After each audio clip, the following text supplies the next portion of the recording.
No niin, kiitoksia. Thank you. Spasiba. We are online. I will explain first a few words in Finnish, and then we will, with Anis Kronidova, artist from Russia, we will continue in English. Eli me jutellaan pikkusen yhdestä tärkeimmistä aiheista, eli Venäjästä, koska Venäjä käy nyt hyökkäyssotaa. Ja mä kommentoin heti tähän alkuun, jos katsotte näitä striimejä peräkkäin, tuossa oli äsken erinomainen keskustelu mediakasvatuksesta ja mediaattoriliitteestä, joka on tässä Voimassa. Hanna Niittymäki ja Tuomas Rantanen puhuivat. Nyt mä kuitenkin nostan joka paikassa Venäjää silläkin uhalla, että sota olisi valkoinen tai eurooppalainen. Mä toivon, että kaikki, jotka kuuntelee ja katsoo tätä striimiä, muistaa, että maailmassa on ihan hirveästi sotia ja aivan niin paljon syvempää köyhyyttä kuin Venäjällä tai Ukrainassa on tällä hetkellä on muuallakin.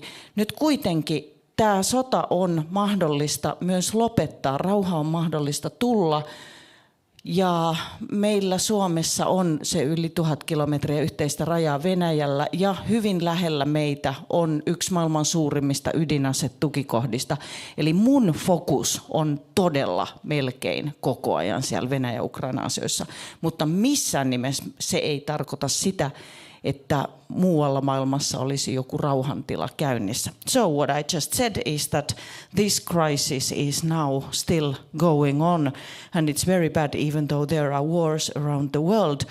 And we have a very big nuclear base very near Finland in Murmansk. You are from St. Petersburg, and Exactly. you have to tell now briefly, why did you leave? You are now in Helsinki. So, actually, I'm a theater designer, and me and my partner and my husband, we had our own theater for a very long time, and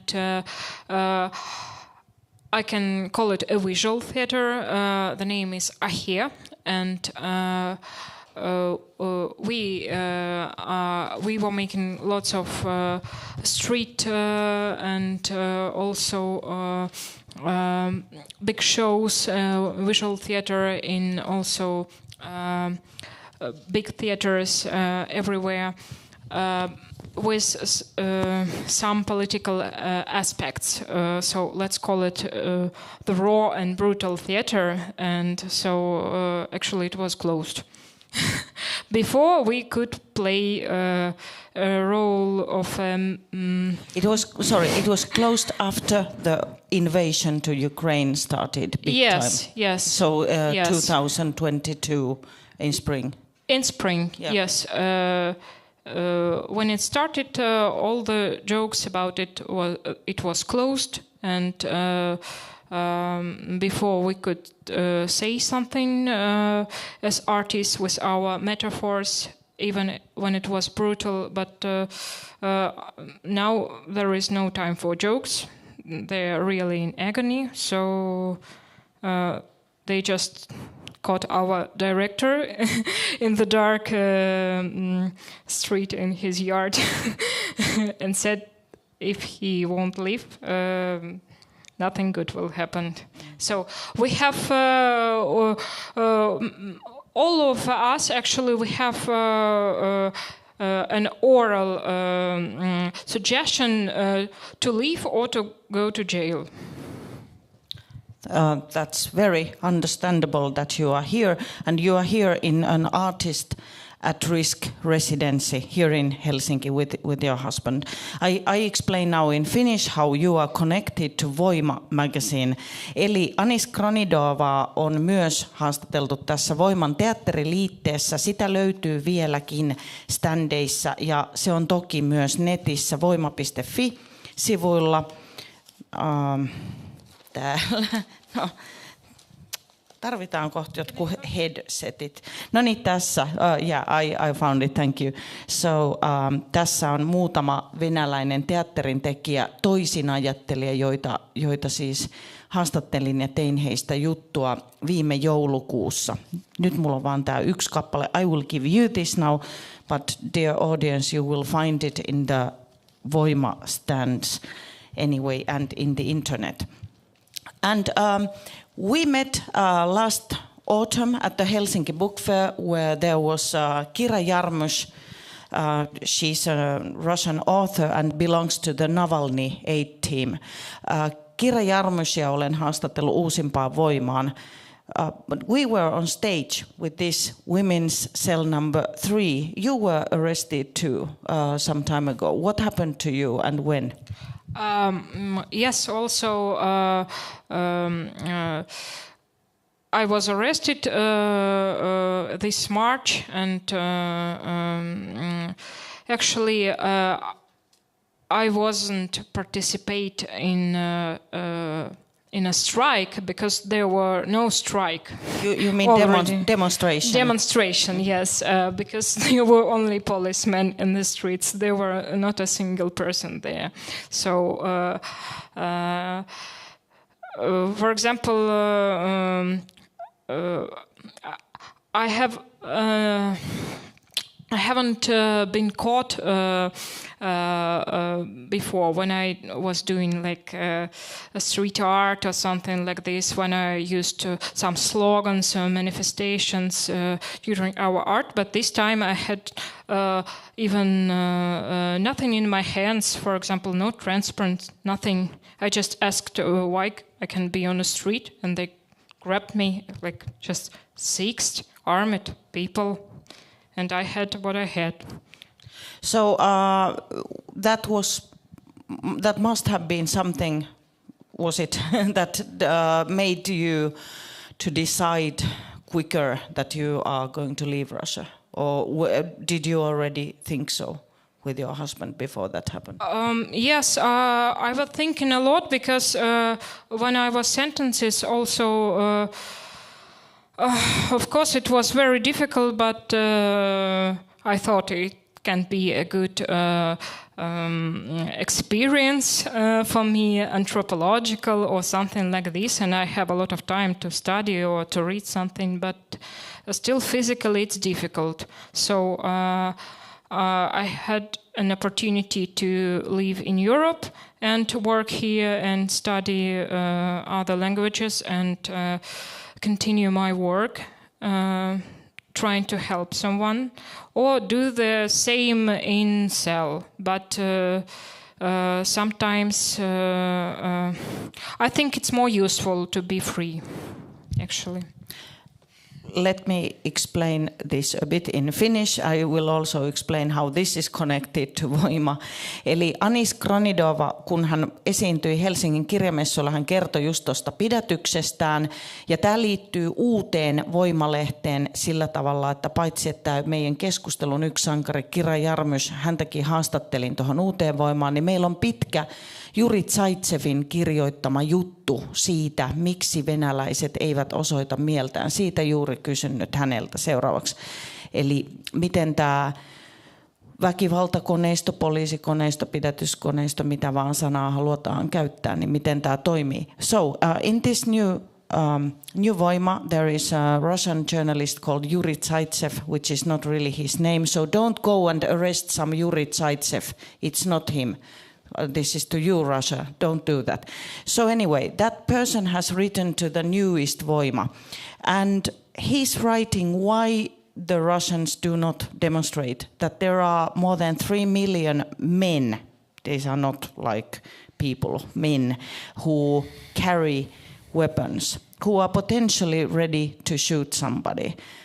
They are either policemen, FSB, Kazakhs, whatever, even the Kadyrovtsi. So why don't you protest here in Finland? Like outside the embassy?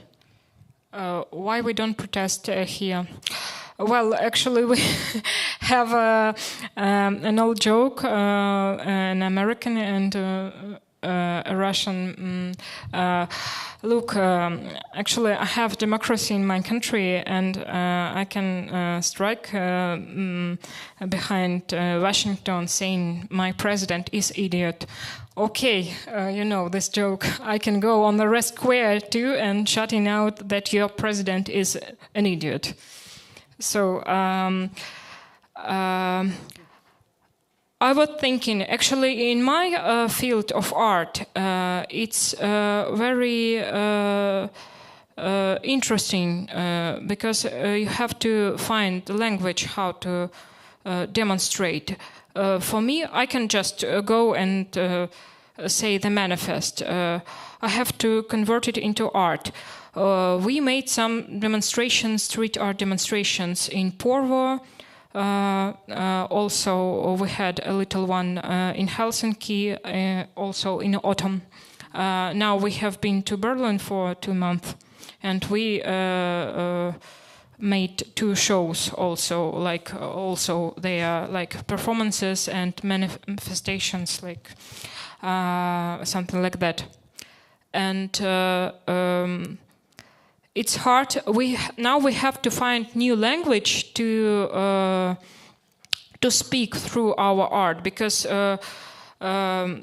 just a sign put in socks and we hate him, it doesn't work anymore, and everybody knows it, especially in front of our embassy. It's very difficult to, especially to speak with Russian people, because here I can explain to you. You will understand me when I will speak with you about democracy and my values, and I will feel comfortable, actually. You will support me. Even here in any street, you will support me. And even if you are not beaten, you are not punched in your nose in Russia, it's still difficult to communicate with people. They are so numb. I don't know, so how to speak with old ladies in Nizhnevartovsk, that's the problem. It was the problem for me for a long time, so I'm shame on me. Basically, if I interrupt you, Anis, what you are saying is that actually you do protest. You do protest here in Finland, and that's actually what we explained in the Voima theater supplement, Voiman teatteriliite. There are not just you, there's also Pavel Semchenko, Misha Durnenkov, and many others who do via your art.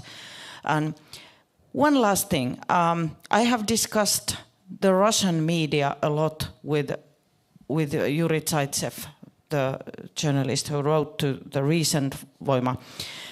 And he said to me the other day that he knows this through experience, that if people are in the situation where they have to stop watching television, the RT1 especially, but any of the state-controlled 21 TV channels, if they just stop, people start questioning the war, the invasion in Ukraine. They really start questioning that. And he wasn't talking about himself, he was talking about those who are now very, very loyal to Kremlin. What do you think about that?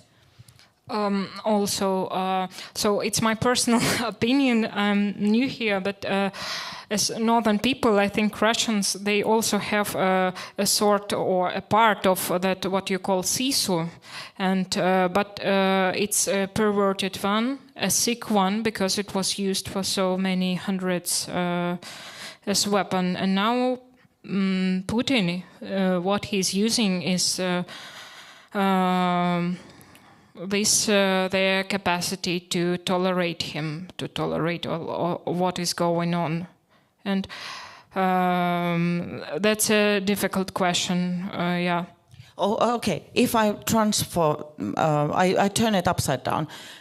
Without television, would it be possible for Kremlin to stay as sort of strong they seem to be? I don't believe they are strong. I believe they are weak because they are lying to people. But anyway, without TV, would it be possible? Unfortunately, I think yes, because we had it with Tsar, and now just Russia is dying as a system.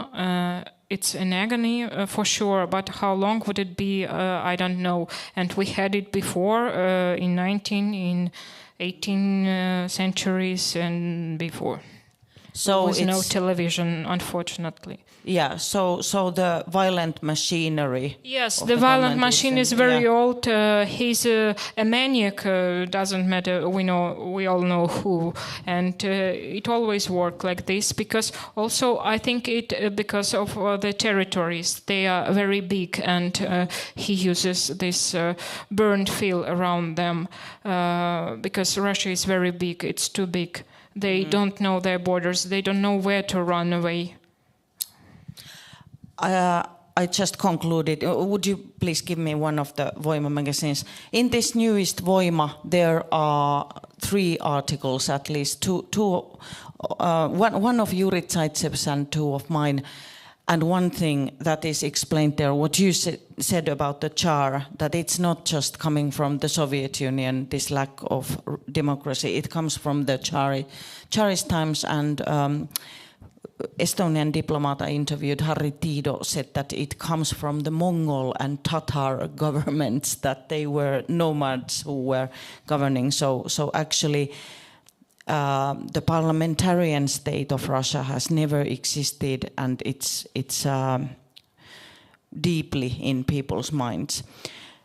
But hey, best of luck to you. Thank you so much. Thank you for your welcome. And because we are in a bookshop, I took many photos, books here. This is Anthony Beevor, Luke Harding, Anne Applebaum, and so on. So if you don't find enough information in our humble magazine, please do read more all the time. Kiitos, Anis.